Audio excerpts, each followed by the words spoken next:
Test tomorrow is on 5.1 through 5.4.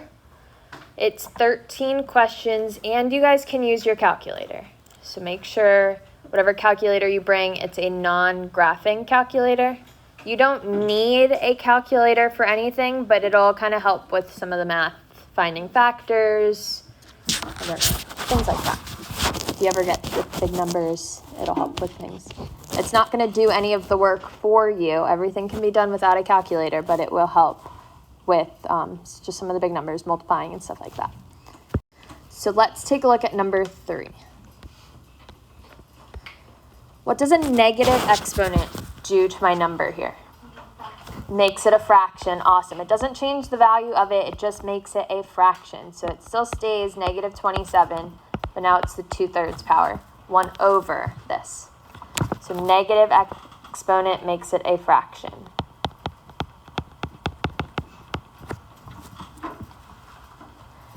Now I can simplify this more. How?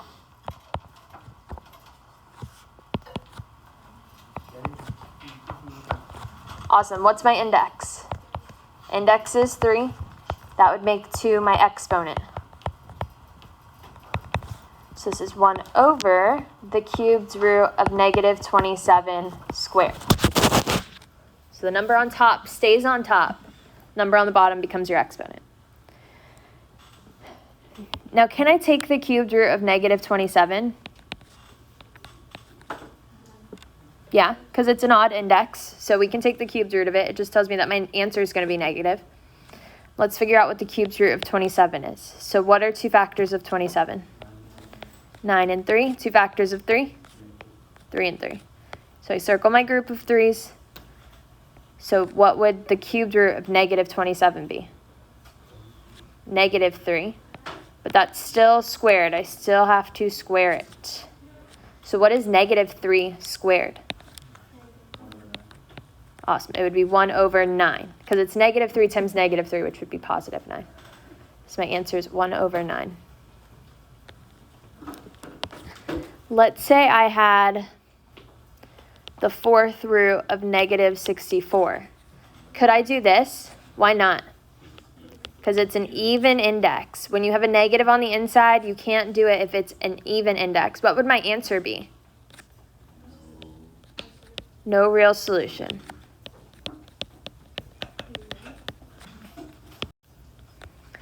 So for 7, I'm simplifying. Let's simplify the inside first. What do I do when I have the same base? How can I combine these together? Subtract. When we're dividing, we subtract the exponent. So it just becomes 6 to the power of 1 over 5 minus 2/5. So it just turns into 1/6. That's it. We get rid of the other one on the bottom, and we just subtract the exponents. What do I need if I'm going to subtract exponent or subtract fractions? A common denominator. Do I have a common denominator here? Yep, so we just subtract the numerators. What's 1 minus 2? Negative 1. So this would be negative 1 over 5. So 6 to the negative 1 over 5 power. And it still cubes because we still need that exponent there. What do I do next when I have a power raised to a power? Multiply. How do I multiply fractions? Straight across. So I can make 3 over 1 and multiply straight across. So this would turn into 6 to the power of negative 3 over 5. We just multiplied our fraction straight across. What does a negative exponent do to the number there? Turns it into a fraction. So this would be 1 over 6 to the 3/5 power.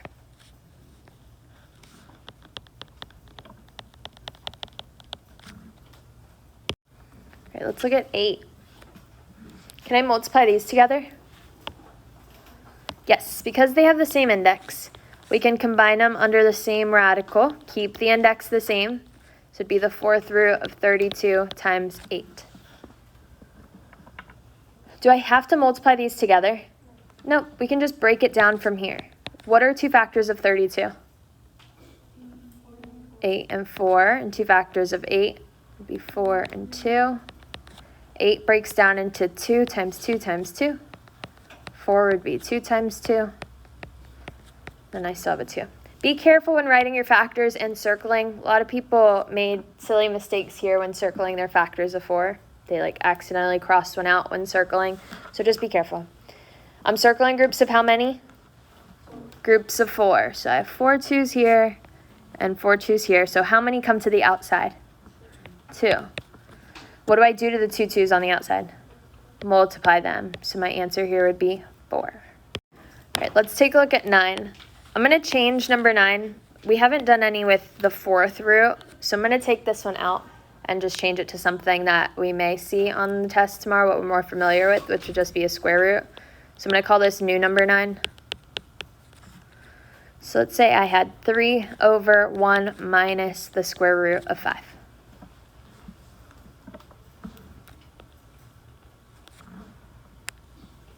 Can't have a denominator I can't have a radical in the denominator of my fraction. How do I get rid of it? Multiply it by the conjugate. What would my conjugate be? 1 plus square root 5. Do I only have to multiply the bottom? What else do I have to multiply? The top too. Whatever we multiply to the bottom, you have to make sure you multiply it to the top too. What do you want to multiply first, the top or the bottom? Let's do the top first. On the top, how do I multiply? Distribute. Perfect. When we distribute, we get 3 plus 3 square root 5. I can't multiply the 3 into the radical. I just have to leave it out front. But don't forget to distribute it to both things inside the parentheses. So you can't multiply a whole number into the radical. It just stays out front. Now let's simplify the bottom. How can I multiply conjugates? Use the shortcut. So 1 squared, what goes in the middle? Minus. It's always minus. It doesn't matter what signs you start with, because one of them will be plus, one will be minus, so it's always minus in the middle. So minus square root 5 squared. First term squared minus the second term squared. So we get 1 minus, what's square root 5 squared? Just 5. The square root and the squared cancel. What's 1 minus 5? Negative 4. So that would be my answer.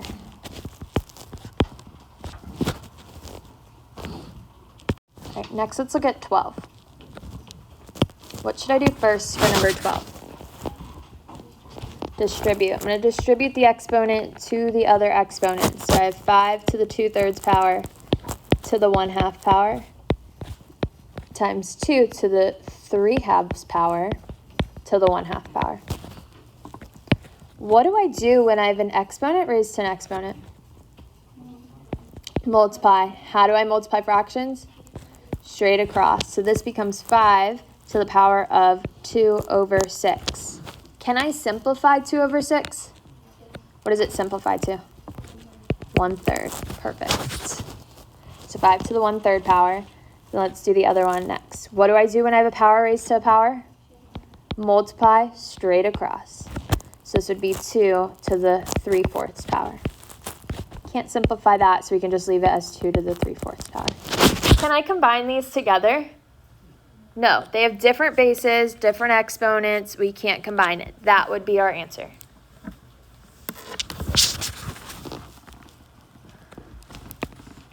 I'm going to do one more. Call it new number 12. Let's say I had the same base. If I had 5 to the 1/3 power times 5 to the 1/6 power. Can I combine these together?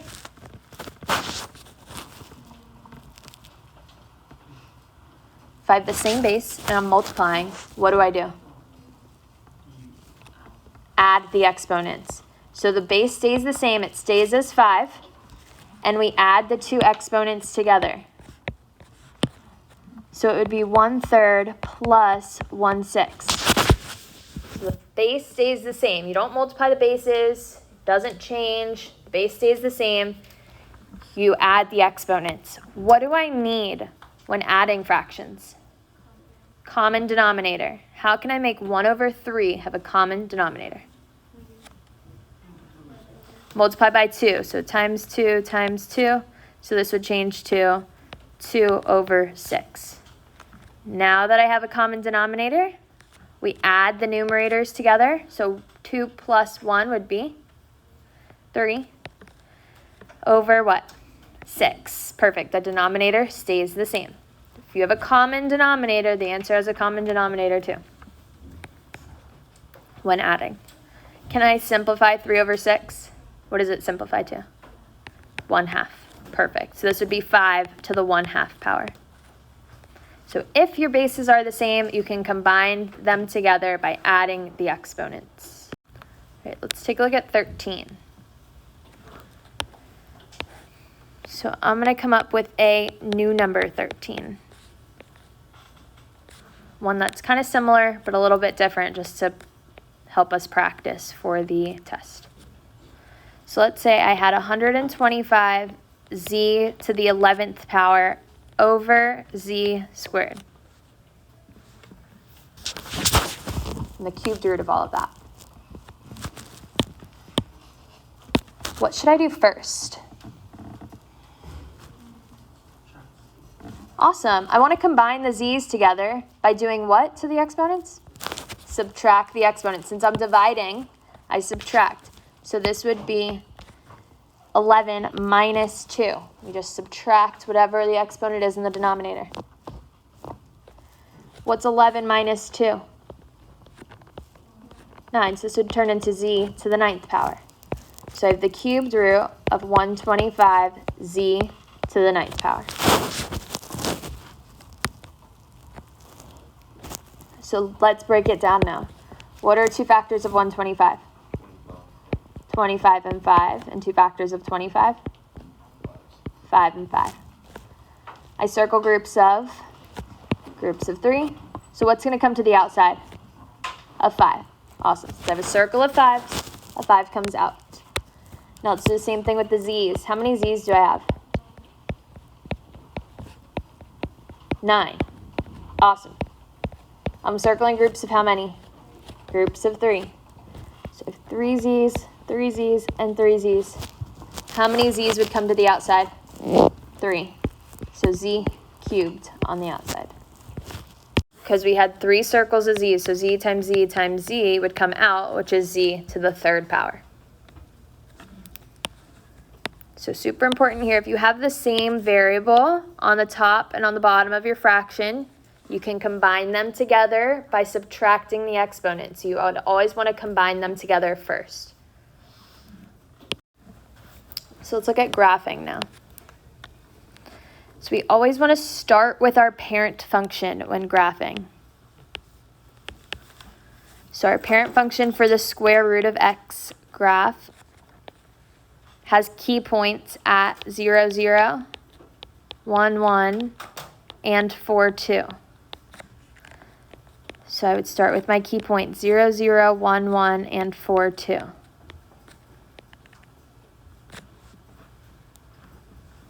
So this is the graph you start with if the question had the square root of x. We always start with this and then just apply our transformations from there. Our cubed root graph, so the cubed root of x, the parent function, has key points at 0, 0, 1, 1, and 8, 2, because the cubed root of 8 is 2. And then also the negatives of these two. So the cubed root goes in both directions. So we start at 0, 0, 1, 1, 8, 2, and then the negative. So -1, -1, and -8, -2.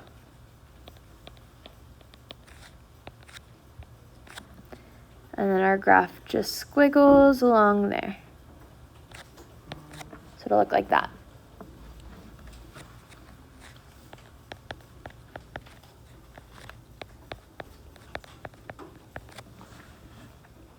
So these are the parent functions. You have to know the parent functions and then just apply your transformations from there.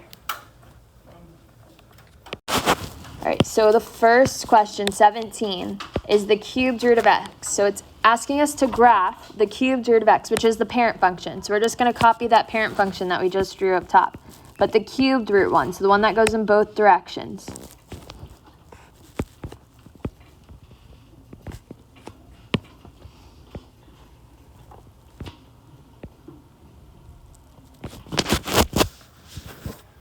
All right, so that's our parent function. That's just the cubed root of x. Now let's apply our transformations. So we always start on the inside and work our way out. So which transformation would we start with first here? The reflection on the y. So if you're multiplying by a negative, it's a reflection. If it's inside the radical, it's on the y-axis. So somebody in my last class said they remember it by thinking, why are you in here?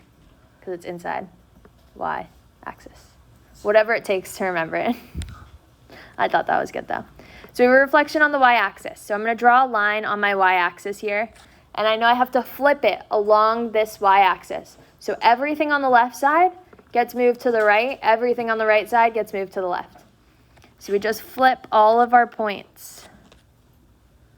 So I'm flipping the right side to the left and now the left side to the right.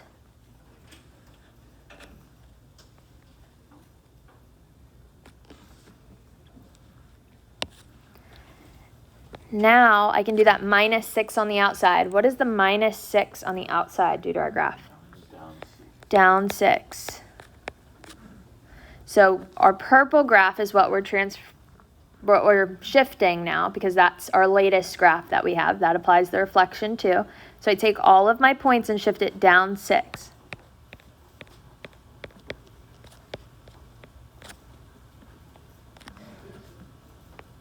And then I draw my graph.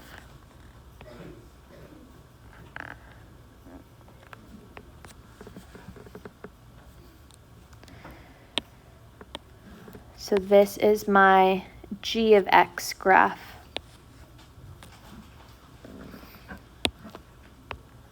This one. So the question asks us to draw the parent function and the g of x. So you don't have to draw the purple one, the reflection. If it helps to draw each step at a time, you can draw it. That's fine. But just make sure you let me know which one the final answer is. So you always start with the parent. So we had to draw the parent here first. And then our actual graph here, which applies the reflection and the shift down 6. These are 2 graphs that we need. If the question asked us to identify the transformations, which is describe the transformations, this is how we would describe it, just like we did here, just with words. So just say it's a reflection in the x or y-axis. We went down 6. Now this question doesn't ask for it, but if it did, what would our domain be?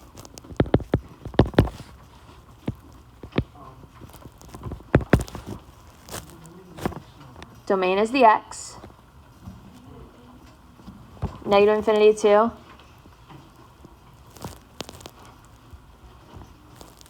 When it's the cubed root, what's our domain and range always? All real numbers. If it is the cubed root, domain and range is always all real numbers. So because it's the cubed, it is always all real numbers for both of them. Any questions here?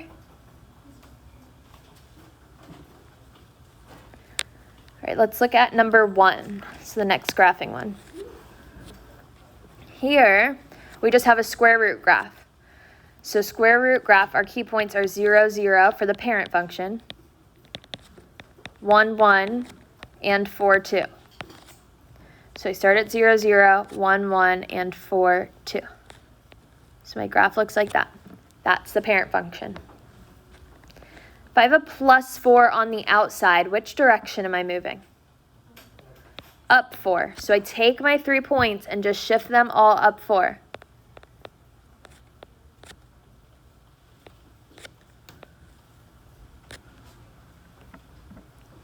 So this dark blue graph, that is my actual graph here. We just drew the parent to help us. Now we want to find the domain and range of our graph here. Domain is x values. We always start from smallest to largest, so we'd start from left to right.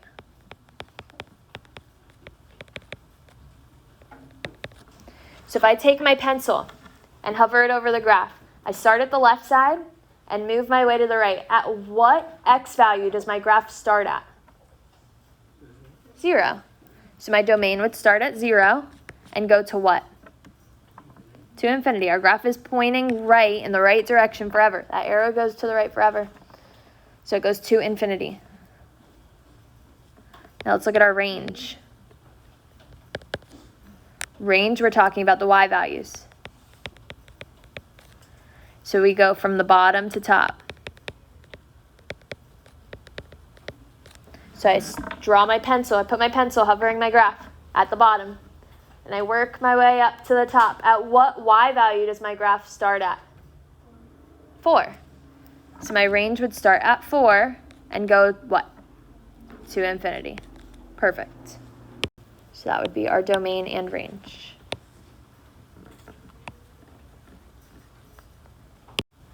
So 21 we're solving. So I need to get the radical part all by itself. So what would I have to do first?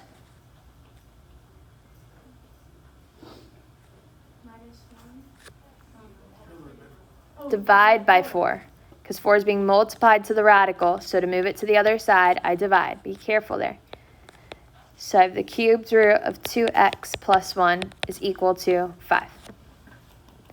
Now how can I get rid of that cubed root? Cube both sides. So we raise both sides to the third power because it cancels out with the cubed root. So I'm just left with 2x plus 1 is equal to, what is 5 cubed?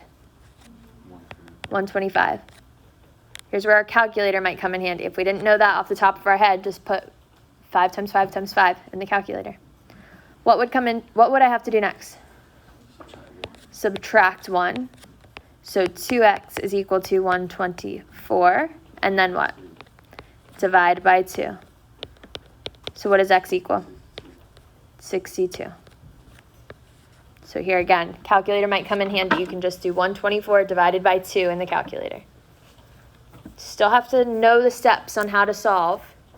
It's not going to help you with solving the question. It'll just help you with the calculation part. So hopefully we don't make any little math mistakes. All right, 16. So we got to isolate our radical, or get that exponent part all by itself. It already is. So how can I get rid of that 1/2 power? Square both sides. Remember, we take the reciprocal of it. So 1 over 2, the reciprocal would be 2 over 1. So it cancels out on the left, and I'm left with x plus 12 is equal to x squared. What should I do next? Subtract x and subtract 12 on both sides. Can I combine the x squared and the x? No, they are not like terms. We can't combine them. What would I need to do to solve? Factor. If you have an x squared and an x, you can't combine them. They're not like terms, so we have to factor. What are 2 factors of negative 12 that add to negative 1? Negative 4 and 3. So this breaks down into x minus 4 and x plus 3 is equal to 0. What would I do next? Set them both equal to 0. So x minus 4 is equal to 0. X plus 3 is equal to 0. So x is equal to 4 and negative 3. When I get 2 answers, what do I have to do? Check. Anytime you get 2 answers, you need to check your work. So let's check by plugging in 4. I have 4 plus 12 to the 1/2 power is equal to 4. So this would be 16 to the 1/2 power is equal to 4. What is 16 to the 1/2 power?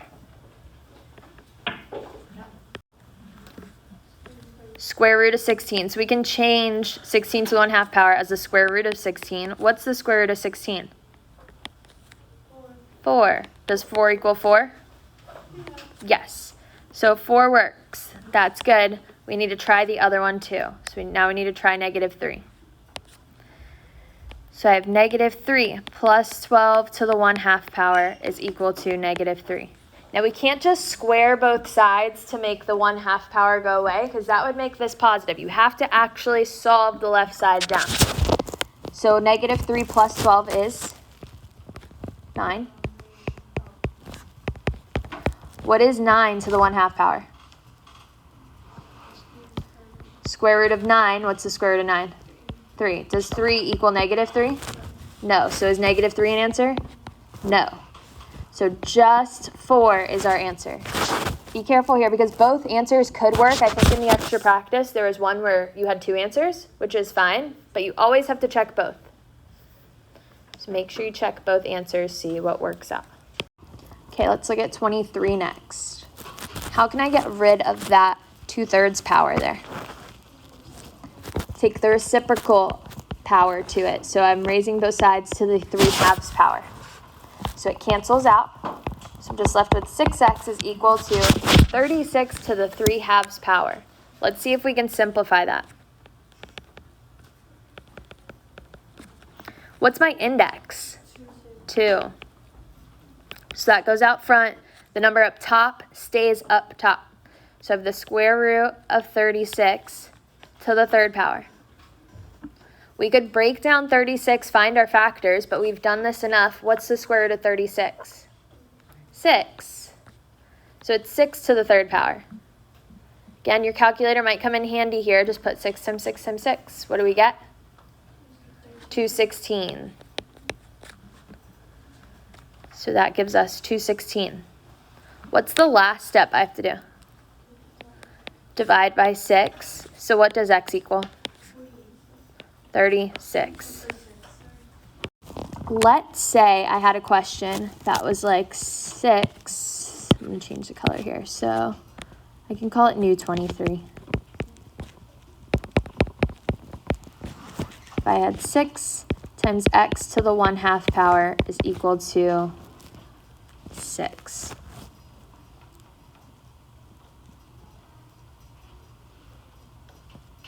What would I do first? Divide by 6. Awesome. So what makes this question, new 23, different than old 23? This one's not in the parentheses, so I have to move it to the other side first to get it all by itself.